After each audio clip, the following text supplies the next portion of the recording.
जी, जैसे आज वृंदावन की होली शुरू हो गई है और अगले 4 दिन तक होली चलेगी। हमारे जी बहुत सारे युवतियां आपको सुनती हैं, तो ये आज आपके कोई संदेश सब भारतवासियों को? हम तो सबसे यही प्रार्थना करेंगे कि होली महोत्सव प्रहलाद जी के द्वारा प्रकट किया गया है। जब प्रहलाद जी किसी भी प्रकार हिरण्यकश्यप के मारने से नहीं मरे, तो उसकी बहन होलिका थी।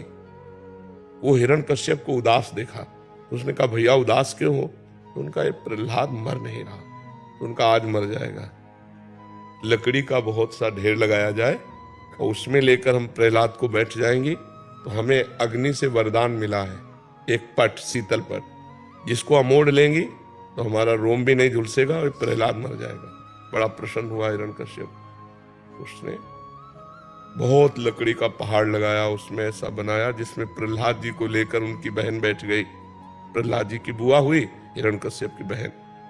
आग लगा दी गई, तो भगवान की कृपा से ऐसी वायु चली कि शीतल पट प्रहलाद जी के ऊपर आ गया और वो जलकर राख हो गई।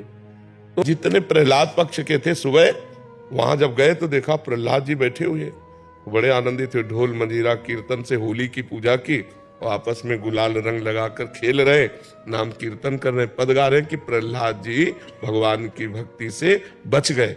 तो ये उत्सव मनाया जा रहा है। ये लोग जो शराब पीते हैं, गंदे हरकतें करते हैं, एक दूसरे के चेहरे पर कालिक पोतते हैं, नालियों में ये हिरण्यकश्यप पक्ष के हैं। अब वो भी तो उत्सव मनावे, कैसे मनावे? तो वो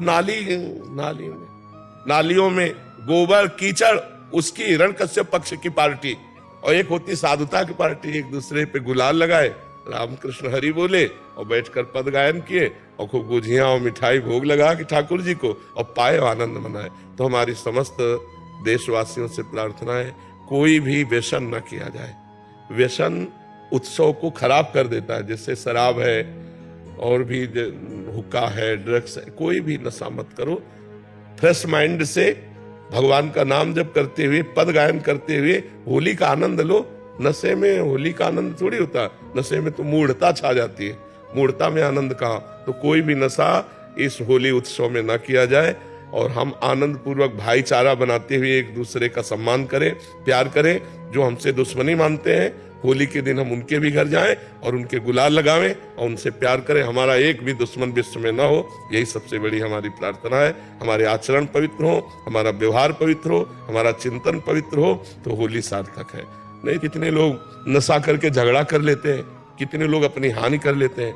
अच्छा, आंख कितनी सूक्ष्म वस्तु है, उसकी आंख में अगर देखने में कमी आ जाए या चोट लग जाए, गुलाल तो गुलाल कीचड़ फेंकते हैं, कपड़ा फाड़ देते हैं, शराब पिए, उद्दंडता, ये सब ठीक नहीं। ऐसा होली उत्सव न मनाए जो सभ्यता के खिलाफ हो, समाज के खिलाफ हो, हमारे धर्म के खिलाफ हो, अध्यात्म के खिलाफ हो। ऐसा कोई कार्य न करें। सबसे पहली बात है कि शराब न पिए।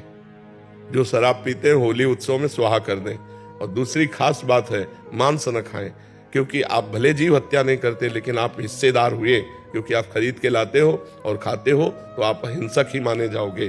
तीसरी बात, किसी माता बहन की तरफ गंदी दृष्टि मत देखो। जैसे तुम्हारी बहन ऐसे दूसरे की बहन, तो आप पवित्र ब्रह्मचर्य रहिए और जो अपनी पत्नी है उसी पे अनुराग कीजिए। ये 3 बातें छोड़ने की कोशिश कीजिए: शराब, मानुष, व्यभिचार।